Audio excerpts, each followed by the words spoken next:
grabe talaga nangyari ngayon sa abot kamay na pangarap na kung saan pinakita na nga ang episode para bukas. O ito nga yung teaser. Yes guys, unang-unang pinakita nga na ito nga si Doc Lindon at kasama nga si Annalyn na kung saan gusto nila talagang makita itong si Lynette.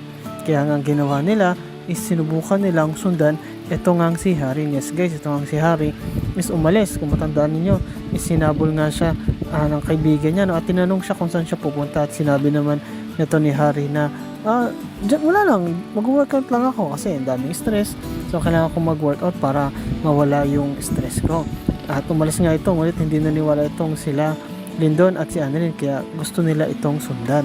At habang sinusundan nga nila, no, actually mabilis nga nag-drive itong si Harry kasi nahalata niya na tila merong sa kanyang sumusunod. Yes guys, hinarurot niya, no, at hindi rin ito nahabol nila Lynette at Lindon. Bakit? Kasi maganda yung sakyan niya, no, sports car, yung puti.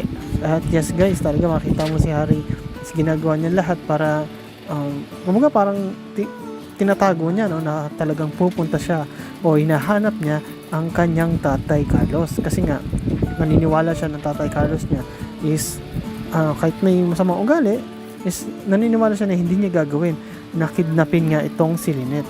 At di talaga yon, kasi nga asawa niya yun, so ba't niya gagawin? Pero gusto nga rin makita ito ni Harry kasi nga ilang araw nang nawawala ito itong si tatay niya na si Doc Carlos at ito ring si Lynette. Kaya papaisip din siya kahit ayaw niya tanggapin, kahit tatay niya yun, syempre papanigan niya yun, pero gusto pa rin niya malaman ng totoo, makonfirm para nga hindi na siya ma-stress at malaman niya kung ano ba talaga yung totoong nangyari. At pumunta nga ito actually sa isang lugar, no, kasi hindi na siya nasundan ito nila Lynette at ni Lindon.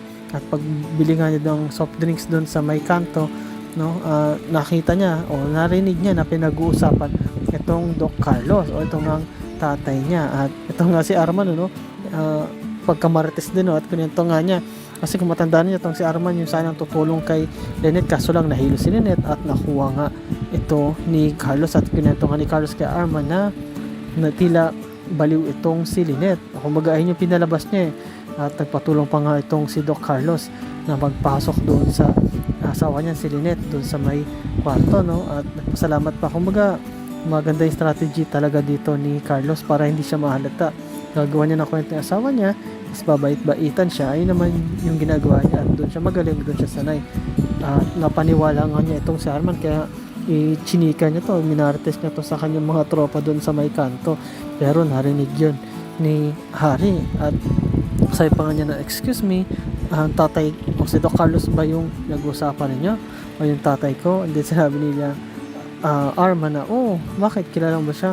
Then sinabi ni Harry, oh, kilala ko siya, actually pumunta nga ako doon bakit, ano bang nangyari? At pinento nga ni Arman yung nakita niya at nasaksihan niya na ito nga na si Lynette o si Ma'am Ganda na tinatawag ni Arman ay tila nababaliw. At buti na lang nandun si Boss Doc na itong si Doc Carlos na para alaga ng asawa niya. Ngunit hindi natin alam na iba pala yung ginagawa nito ni Carlos. And yes guys, pinakita nga dito na itong si Carlos is ayaw na sa kanya ni Lynette, no?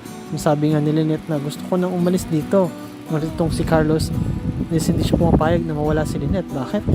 Kasi unang-una mahal niya ito at ayaw niya talaga itong saktan at gusto nga niya na mapakasama lang at ayaw niya din na ito na makusap ang kanyang anak kasi pag nangyari isusumbong siya, no? Isusuplong siya. Pag nangyari yun, syempre makukulong itong si Carlos at mapapahiya siya sa lahat ng tao at ayaw niya mangyari yun. Kaya nga kinakaptive niya o kinikidnap niya itong si Lynette para wala itong masabihan na kahit na sino.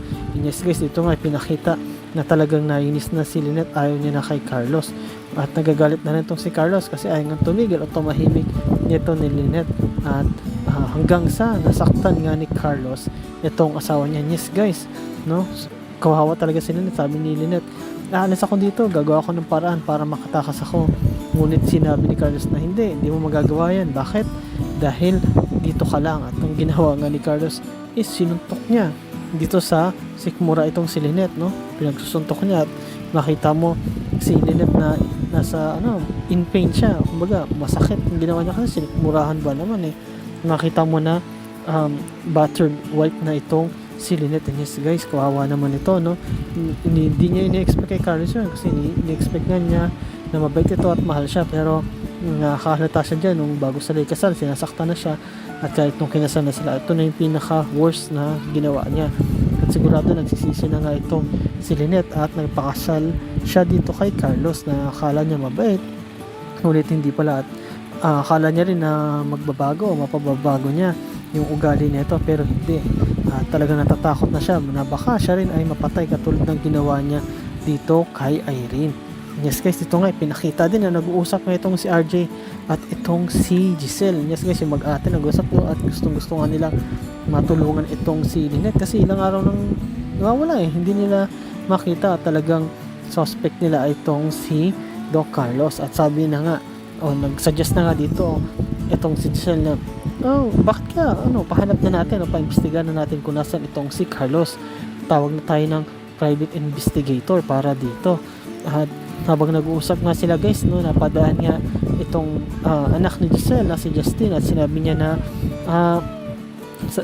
excuse me po, ako po, baka po pwede akong makatulong sa inyo kasi may kakilala akong private investigator na kung saan yun nga nakaalam kung sino ba itong si Irene na naging asawa pala nito ni Carlos, at malaki ang maitutulong po niya sa inyo. Yes guys, makita natin dito na itong dalawang magkapatid na natutuwa sila kasi gusto silang tulungan ng pamangkin nila. Ito rin si Justin, makita mo na tila lumambot na yung puso, unti-unti lumalambot ang puso dito sa mga tanyag, lalo na dito sa nanay niya, at gusto niyang tumulong. Gusto niya rin tulungan tong si Lynette kasi nga ito yung nanay ni Annalyn, at alam mo naman na mabait itong si Annalyn kay Justin, at si Justin din gustong gusto niya itong si Lynette, kaya gusto niya tulungan na makita ang nanay nito. At samantala guys, dito naman ipinakita na ito ngang si Harry ay nakapunta na doon sa isang kumaga safe house nila, kung saan nakita nga niya doon si Doc Carlos, yung dad niya. At nung pagpunta niya doon, kinakamusta niya itong si Carlos, at makita mo si Carlos nakampante naman, kumbaga magaling talaga magtago to ng emosyon, at magaling kumuha ng kwento, magbola, hindi siya nagpapahalata na meron siyang itinatago. And yes guys, narinig nga yan, kumbaga nalaman ni Lynette na tila may tao sa baba, na tila may kausap tong si Carlos, kaya ang ginawa niya is para matulungan is nag-ingay siya. Yes guys, lumapit siya dun sa may bandang ilaw, sa may lampshade, at nakita niya na meron dong baso. Ang ginawa niya, kinuha niya yun at hinagis niya. Yes guys, nabasag ito at tumunog, at habang nabasag na ito, habang nag-uusap itong si Carlos at itong ngang si Harry, ay nakarinig itong si Harry at nakalata. Sinabi niya, ano yun? Bakit may tumunog dun sa taas? At makita mo si Carlos, yung pagtingin niya sa taas, tila natakot siya at tila nangangamba na baka mahalata ni Harry, hanggang sa sinabi ni Carlos na wala yun. Ngunit sinabi ni Harry mismo na ayun ba ay si Tita Lynette. Yes guys, talagang makita mo kay Carlos na tila hindi siya makasagot. And yes guys, grabe talaga nangyari yung sabot kamay na pangarap mo. Abangan natin yan, lalo na sa Monday yung full episode yan. Pero ang tanong dyan guys is, ano kaya ang gagawin nila Annalyn at ito nga ni Lindon, Doc Lindon, para makita kung nasan ba itong si Harry. Makikita pa kaya nila ito o tuluyan na silang maliligaw? At ano rin kayang gagawin nito ni RJ at ni Giselle at ni Justin para mahanap itong si Carlos kung nasa na siya, at lalong-lalo na itong si Lynette na maligtas nila. At ito namang si Harry, malalaman ba niya ang totoo na ang talagang tatay Carlos niya is masama at talagang kinidnap niya ito ngang si Lynette? Ano kaya ang mga gagawa ni Harry para matulungan mailigtas itong si Lynette? O baka hindi pa rin niya magawang matulungan ito dahil nga sa takot niya sa kanyang tatay. At ito kayang si Carlos, ano pa kayang gagawin niya kasamaan dito sa asawa niya na bubugbog, pagpatahimik para hindi na nga siya isumbong pa itong si Lynette? Ano kayang gagawin niya ring sariling diskarte uli para makatakas siya sa kamay ni Carlos, or makatakas pa ba siya? And yes guys, salamat sa panonood nyo sa aking channel, sa inyong pag-like, pag-comment at pag-share. At yun lang guys, ingat-ingat kayo palagi. Bye bye.